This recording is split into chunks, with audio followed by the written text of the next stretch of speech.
How to understand the images of 133?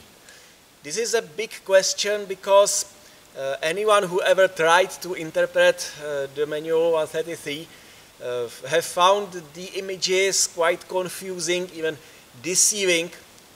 It is always not very clear what the images is trying to show us. I believe this is not the problem. This is not caused by the fact that the authors of the manual wanted intentionally to deceive us. The problem is that the graphical style that they are using is, for us today, quite confusing. On the other hand, I believe that it is possible to understand the images and to analyze them and reconstruct the real-life situation that they are portraying. So this video will be about how I believe the images should be analyzed, how I believe they work, and how to understand them. The video will probably be quite long, but I am creating chapters here, so feel free to skip wherever you want if it will become too theoretical or too speculative. In the beginning, let's look how the images were probably created. So I believe there really was the priest and the scholar in real life who arranged themselves in the combat situation that they wanted to be portrayed in the manual. And then there was a painter who looked at them and drew the image of what he has seen. The problem is that the painter was using a graphical style that is quite unusual and quite unsuitable for capturing the real scene. It was maybe good in being artistic, it was good in capturing the idea, it was good in being beautiful, but certainly it was not realistic. So the painter has to apply some stylization to what he saw. He saw an image of a real situation, and then he had to apply a stylization that transformed the image of the real life scene into the image that he can draw. And then after that he drew this image. So the process started in the real life scene, then went through this transformation, this stylization, and then it was drawn. And here I have to do several assumptions. First assumption is the fact that there really was the real scene at the beginning, and that the painter really wanted to capture this scene in his image. This is an important assumption because without this we wouldn't have any chance to reconstruct the scene because it wasn't there, or there wasn't any intention to capture the scene that was really there. So this is a necessary assumption for us to have at least some chance to reconstruct the original real-life scene from the image. And I have to make another assumption here, and that is that the process of stylization was not arbitrary. It had rules, and the painters, there were several painters of the manual, all of these painters have followed most of these rules like quite strictly. And this is necessary. It wasn't that every image was put together by ad hoc set of rules that the one painter that was doing it imagined on the spot. We have to expect that there was a set of rules that all the painters adhere to. Because without this, again, our chances of reconstructing the original scenes would be much lower. If all the assumptions are true, we can then analyze the images and find out the rules that were guiding the process of stylization. And if we know these rules, we can then take the final image and apply these stylization rules in reverse. And thus we will acquire the original real-life scene from the image, which is exactly what we want. Here it should be noted that even if we knew the rules perfectly, we won't be always able to perfectly reconstruct the original scene, because the process of stylization loses information, which means that there might be several real-life scenes, several different real-life scenes, that when stylized, they will produce exactly the same image. So if we are reconstructing the original scene from the image, we will be able to say that these 2 or 3 or 5 real-life scenes were the models for the image, but we won't be able to distinguish between them. The image itself cannot tell us which of these, say, 5 scenes were the real models of the, or where was the real model of the final image. So the image itself is not enough to safely reconstruct the model real-life scene, but on the other hand, we have other sources. We have the text of the manual, we can do some tests, we have some common sense, we can draw analogies to other martial arts, so we can distinguish between these several possible real-life scenes through other means. But the analysis of the image alone won't be able to distinguish between them. So our goal will be to determine what were the rules that were driving the process of stylization. So let's look at it.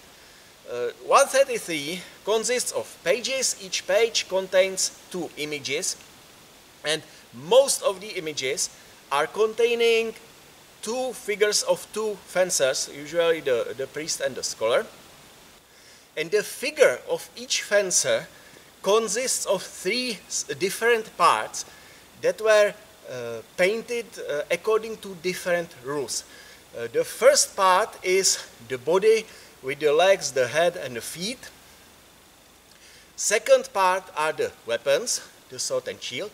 And the third part are arms and hands. So let's analyze first the first part, the body. The body of each fencer is drawn perfectly from the side, and I believe it is pretty realistic. What we see in the image is more or less what the painter saw in the real life. The same thing with the legs. So the body and the legs together are showing us a stance. The question may be, what is the priest's stance that he is using throughout the combat? We may see that the stances in all the plays, the stances of fencers, are all quite similar. They all look something like this. If I disregard the hands, they all look like this in a similar way, but they are not the same. They all look similar, but we can see many small differences between the stances of each play. Why is it there? I believe it has some technical reasons, and some reasons maybe that were real. The technical reasons will be the fact that the images were drawn by several different painters, and different painter might have been portraying the same stance in a different way. This is possible because I believe the stance of the fighter or of the fencer is not the important part of the priest's teaching. This was not too important information for him, because this we can see in different medieval manuals, fencing manuals, that the stance and the position of legs is usually not that important, even often not described at all, because the fencers, the masters, were concentrating on the position of the weapons in relation to each other and relation to the bodies of fencers and so on. So the core of the martial art was in the weapon and not in the legs and in the stance. So they just expected the stance to be appropriate for the situation. And everyone had to know what is the correct stance that he should use in the exact situation. So it is very possible that the different, like small differences between the different stances in different places are caused exactly by the fact that the painters were drawing it differently and the priest just didn't mind. But it is also possible that the painters were portraying what they really saw, because I believe if we want to know what is the stance that the priest for himself thought as basic, or stances that he thought as being basic, it will be stances that we see at the beginning of the manuscript in the overview of all 7 positions, all 7 custodia. Because these images are not showing a combat situation. It is just priest showing a position. So here the priest may show the position that is like a model position for him, model stance, the basic ideal image of a stance that he wanted to use. Because this is quite common in martial arts. You have like stances that are pretty well defined, but you are expected then in combat situation to adapt them for the real situation that we are in. So, for example, in karate, the one stance that you will probably learn at the beginning looks like this. And you will train this stance, and you will train to walk in it, and so on. But you are not expected in the combat to take always this perfect stance. This is just a model, just a template. And you will adapt it however the situations that you are in will require. So if you will find somebody like this, it is okay. It is not the correct stance, but still it is okay, because you have adapted the ideal perfect stance for the situation. And I believe the same thing was happening in 133. We can see the ideal stances in the overview of 7 positions. But in place, we are seeing adaptations of these stances for the real situation. Back to the images. I have said that the body and the legs are pretty realistic. We can ask which leg is forward in the play, of which leg of each fencer, because this is quite important question. If he has the right leg forward or left leg forward, this would help us to understand the play. And here I believe the image is realistic, and it realistically portrays what the painter have seen when he was drawing it. But the problem is that he was realistically portraying also the fabric, the draped flowing fabric of the tunics of the fencers. And these drapes of the fabric are just hiding all the features that could tell us which of the legs is forward and which is back. Because if you look at the images, you see that one leg is forward and one leg is back. But you just cannot tell if it is right or left, if it is like this or this, because all the features that you would use to recognize this are lost in the flowing fabrics of the tunics. So here I believe we just don't have this information, which leg is forward. Next, the feet of the fencers. This, I believe, is the least realistic part of the body of each figure, because, well, we too often see in the image that they are standing on their tiptoes. And I just can't imagine that they would be fighting like this, like standing on the tiptoes always. this seems quite unrealistic to me. So I believe that this is the artistic expression. This is not the realistic part of the body.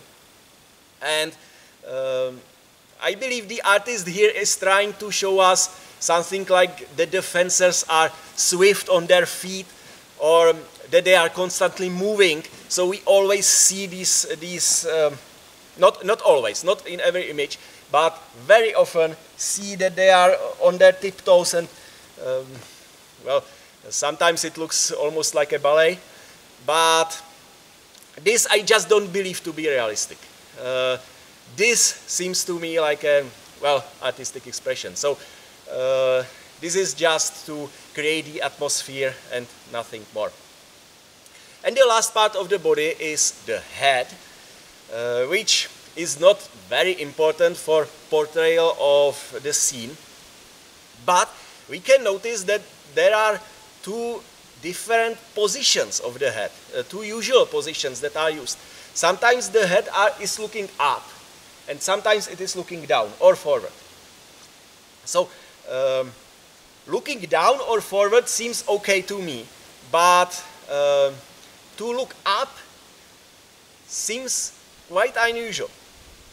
I don't know what it means. Well, it is not very important for reconstructing the original fencing scene, but for some time I had some idea that the position of the head was like a tool that would give us some more information. For example, that if the fencer is looking up, it means that at this point he doesn't have the initiative, and it is his opponent who is doing the action, and the one who looks up is the one who reacts to it.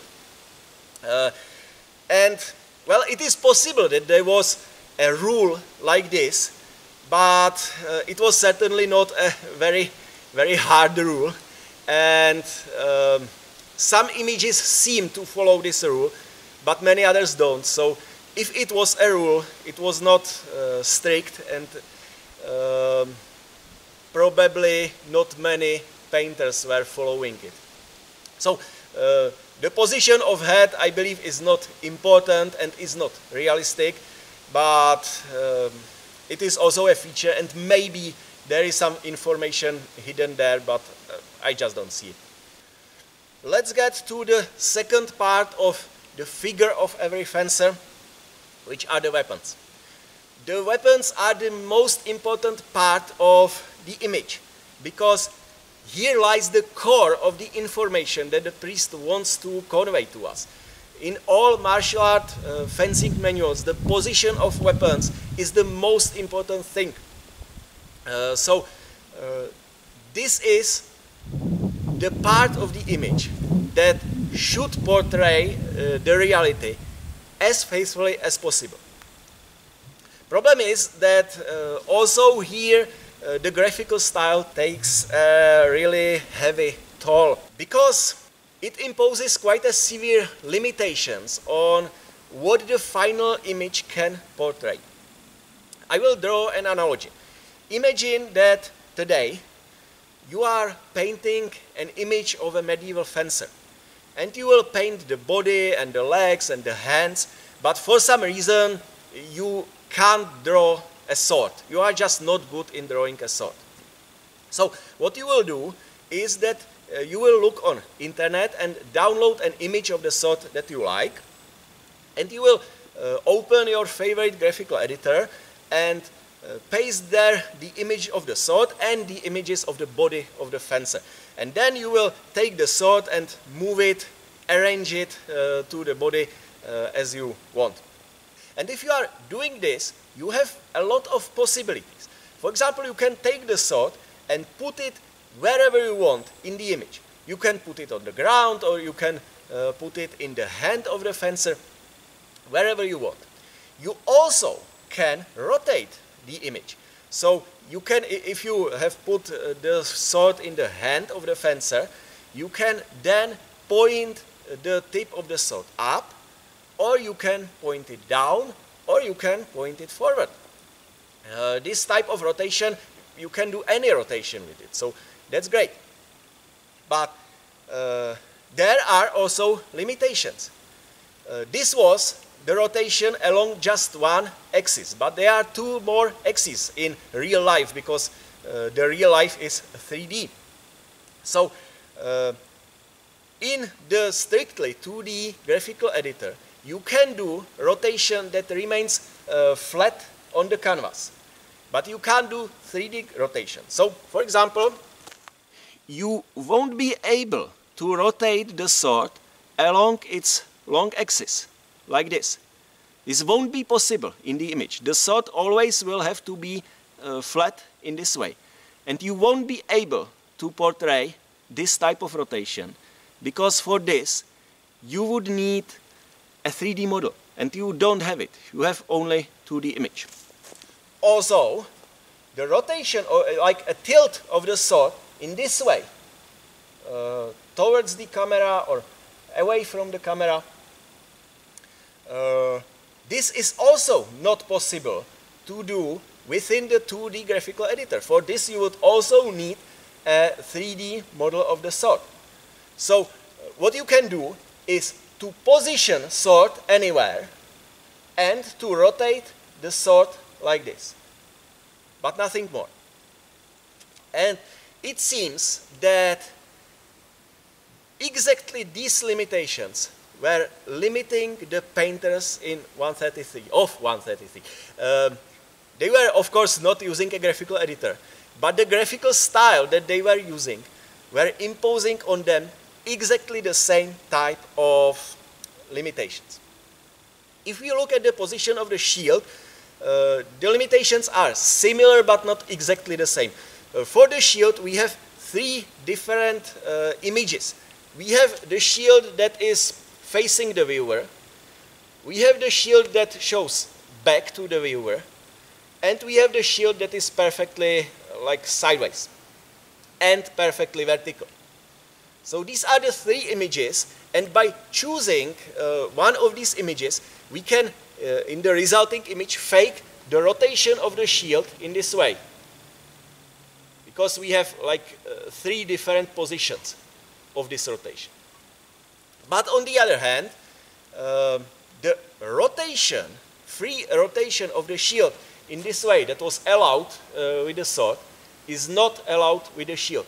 So in the image, we can't take this sideways image of the shield and rotate it like this to portray the shield lying flat on the sword. This is forbidden by the style. So these are pretty severe limitations. And now the painters had to portray the real life situation within these limitations, but as faithfully as possible. So how did they do that? Well, some rules are simple and can be done quite easily. So, for example, this rotation of the sword along its long axis is just disregarded. The sword is always drawn like this, like flat towards the viewer, and no other rotation is allowed. This is a loss of information, because in a real life situation you would have a position of the sword like this, for example, but in the image you can portray it only like this. So this is what you will do, and you will lose some information, but it is not an important information. Generally, if you understand the situation that the fencer is in, you will also know what is the correct rotation of the sword. For example, if I was cutting at him, then most probably the correct rotation of the sword is that the edge is aiming at the opponent. Even though with horizontal cut, it is best visible. So the sword could be drawn like this. But if I know that it was a horizontal cut, then I know that it has to go like this, because I want to cut him with the edge of the sword. So here the image is losing some information, but it is not that important information. So they just felt that this can be lost without too much problems. There is also other simple rule. if the sword is perfectly flat, it will be drawn like this. If the sword is slightly tilted to one side or the other, it will be still like snapped to this perfectly flat position. So small tilt to one or the other side is disregarded. It is always drawn like this. So these are the simple rules that can portray the reality without too much distortion. But they don't capture all the situations. For example, let's look at position like this. This is absolutely like normal combat situation that you can take. In fact, this is more or less one of the types of the Schützen. But this would be very hard to portray realistically in within the limitations of the graphical style of 133, because here the sword is tilted like a lot. It is not just a small tilt, it is tilted a lot, and this is absolutely not portrayable situation. And if you add the shield on the top, I have also said that the shield on the top is also not portrayable. So how would you portray such a situation if it is too far from the ideal position of the weapons? And here what they did, I believe, is that they have drawn the weapons from the different point of view. So this position is too far from the perfect position if you are looking for your point of view. But if you would look at this situation from the top, you would see this. And this is portrayable within the graphical style without any problems. You see the shield that is flat and the sword that is flat. So what they did was that if the situation of the position of the weapons was not portrayable from the sideways point of view, they have portrayed it from the top. And this is quite strange, because the figure, the body of the fencer is always portrayed from the side, but the weapons can sometimes be portrayed from the top. It seems weird at the beginning, but in fact it is not that different from what we would do today. If you are drawing a textbook today, we would most probably portray this situation using two images. We would draw a realistic image from the side, from your point of view, and then we would add one more image that would show the exact same position from the top. And these two images would give the reader enough information to understand what the position is about. In 133, what they did was that they connected these two different pictures, these two different images in one. So you see the fencer from the side, but the weapons from the top. It is weird to connect it like this, but the amount of information is more or less similar to what we would give to the reader today. So the portrayal style of the 133 might be weird, but notice that it is better than perfectly realistic image of this from the side. Because as you see me now from your point of view, you almost don't see the sword. And you certainly don't know what is happening here in this area. You don't know if I am covering my hand with the shield, or if the shield is slightly like moved to the left. You don't see it. From your point of view, it is not that visible. But if you would see this situation from above, it would be very clear that I am covering my head. So they are drawing weird images, but in fact in the image they are giving us more information than they would if they have stuck to perfectly realistic portrayal.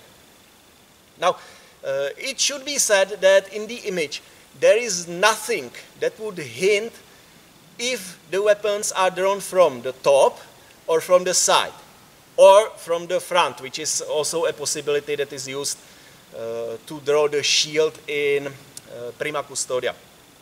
I believe not anywhere else, but in prima custodia it is. So if we look at the image, we don't know if the weapons are drawn from the top or from the side. We just have to decide. So if in 133 we see a position like this, which is the Schützen position from the second half of the manuscript, it is possible that it looks exactly like this, the position. Or it is possible that the real-life position was in fact this. And both of these positions are the possible model for, were the possible model for the resulting image. And we cannot decide between them based just on the image, because the image doesn't contain the information if it is portrayed from a different position, from a different point of view or not. But if we decide based on the text and our understanding of the situation, then we have the correct information that we need. The last part of every figure are the arms and hands. So the hands are always drawn to match the rotation of the sword, the portrait rotation of the sword. So if in the image we see the sword that is flat, which is always like flat to the viewer, we always also see the hand that holds it so that it matches the position of the sword. So the position of hand here just copies the position of the sword, and there is nothing more. Well, there is something more, there it is, because the sword is drawn flat like this, but in reality we can hold this sword flat in two ways. We can hold it like this or like this, and we can look at how the hand is drawn in order to decide if the real life position of the sword is closer to this. So I am like the hand is the palm side to the viewer, or it is closer to a position like this, so that the back hand is towards the viewer. So the hand position can tell us if the sword that is always drawn as flat is closer to this position or to this position. The real life position of the sword, the real life rotation of the sword, it might not be neither this nor this, because it might be something between it. But the position of hand will tell you which to which position, which flat position it is closer. And the arms of the figure, this is the most easy and also most confusing. The arms are there to connect the body and the hands, and that's all.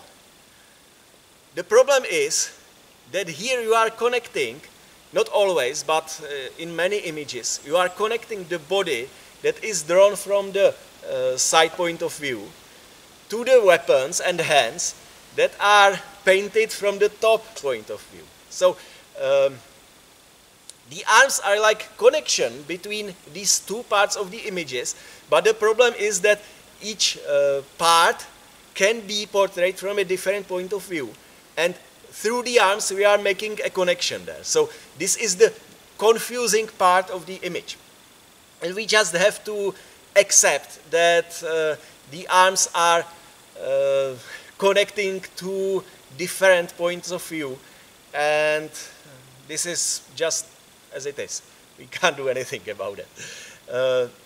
And this also makes the images often quite confusing.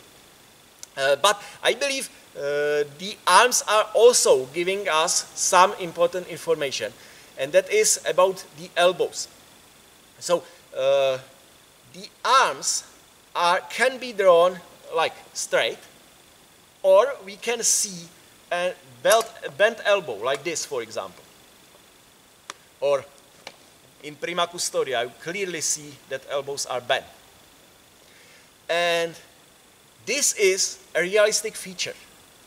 The arms are not exactly realistic because they are drawn between two different separated parts of the figure.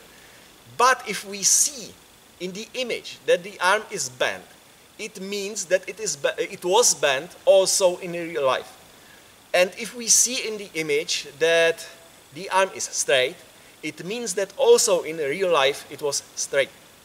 So we can see that the painters were okay with like deforming the arms, like with making them absolutely unrealistic. But they wanted to keep this information about the bent or straight elbow. So this is the information that we can extract from the arms. So let's summarize the whole process, at least how I understand it. So first there was the priest or the scholar who in real life have taken the position that was to be painted. And the painter, the artist, looked at him from the perfect side view, and he started to draw his body. He drew his body and his legs more or less realistically.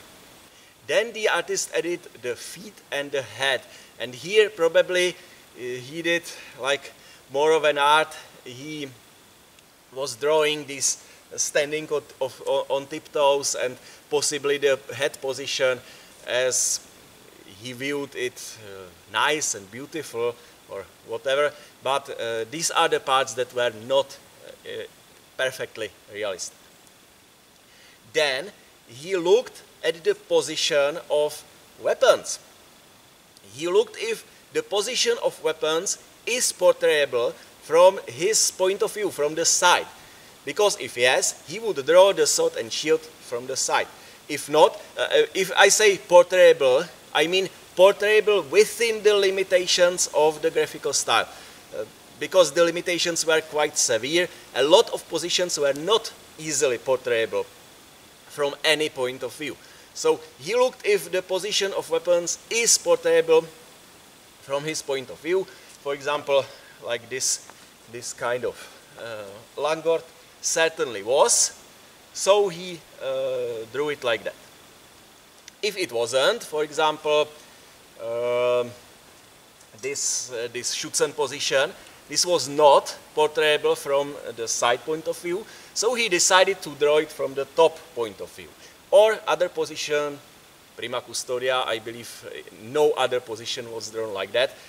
Other position might be drawn from the frontal view.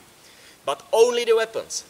The body is already painted, and it is painted always from the side. So he decided if the weapons will be drawn from the side or from the top or from the front, and then painting them from this point of view. And then he would add the hands to the weapons, and he would add them in a way that matches how the weapons are portrayed. So again, when drawing hands, he doesn't look how the hands look from his point of view, from the side, but he looked at how the hands look from the same point of view as the weapons are painted. And as a last step, he connected the body of the fencer and the hands by arms. So the arms were there to connect these two parts, and he made sure that he is drawing straight arms where in reality are also straight arms, and bent elbows when in reality are also bent elbows. So the arms were the last part of the figure of the fencer, and they didn't have to be realistic except for elbows. And this is it. When he finished the arms, the image was done, and he could go drawing another image. So this is how I believe the whole process of drawing the image based on the real situation was performed. Now let's do an example analysis of an image from 133. We will analyze prima custodia. So if I look at prima custodia, first is I look at the body. The body is always portrayed realistically from the side point of view. So we see here the classical stance of the priest, the body slightly bent forward, the hips may be slightly pulled back, the legs, one is forward, one is backwards, like this classical stance. This is what we see here. If we look only at the body and the legs. Then I would look at the arms, and I see that in the image both arms are bent, which means that also in reality both arms have to be bent. So we have our positions and both arms bent. And now the weapons. The question is, are the weapons drawn from the side point of view, or from the frontal point of view, or from the top-down point of view? And we don't know.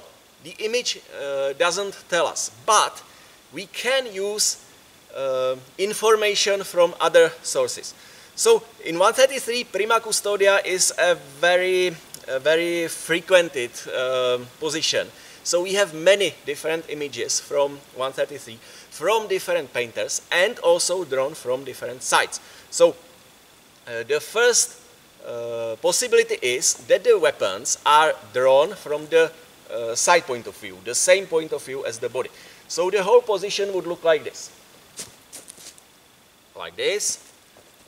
And here we can use the fact that we have different images also from the other side, because if the real position was this, then the image from my left side should look more or less as it is drawn in 133.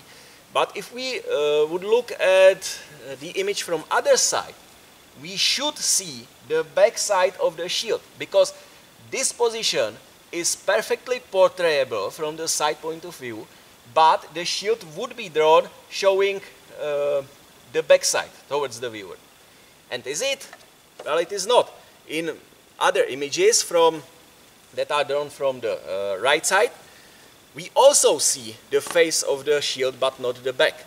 So this means that this position, the weapons of this position are not drawn from the side. So are they drawn from the front or from the top? Here there is no hint anywhere, so I have to guess, and I believe that position like this is weird. Well, the whole prima custodia is weird, but this position is, I don't think that it is logical from the martial point of view. This is also quite kind of weird, but it would work better because the shield is covering me. The shield is useful, more useful in this position because, and it has to be useful, more useful, because my sword is captured under my arm. So the shield is now my primary tool, and it has to be efficient in the defense. So I believe this position with the shield facing forward is in this case better than this position with the shield facing backward. So my final verdict is that prima custodia is showing a position like this. Of course, I have added some reasoning which might not be correct. So based just on the image, this is possible and this is also possible, and we have to add some other experience, some more reasoning, and so on. We can also do like a negative analysis, because one of the common interpretation of prima custodia is a position like this, with a shield forward and sword low at the hip. So we can ask, is it possible that the image of prima custodia is showing this position? And my answer is that no, it is not possible. Because in this position, the shield hand is clearly straightened. But the image is showing both elbows bent. So, and I have said, this is one of our rules, that the bent elbows are always realistic. If the image contains bent elbows, then there were also bent elbows in the real situation. So, prima custodia can't portray this position because my shield hand is straight and in the image it is not. Also, the position of the sword in the image is very clearly high under the arm. And this is also the realistic part of the image, because the sword, like position, the height of the sword, position on y-axis is realistically portrayable. So it will be portrayed realistically.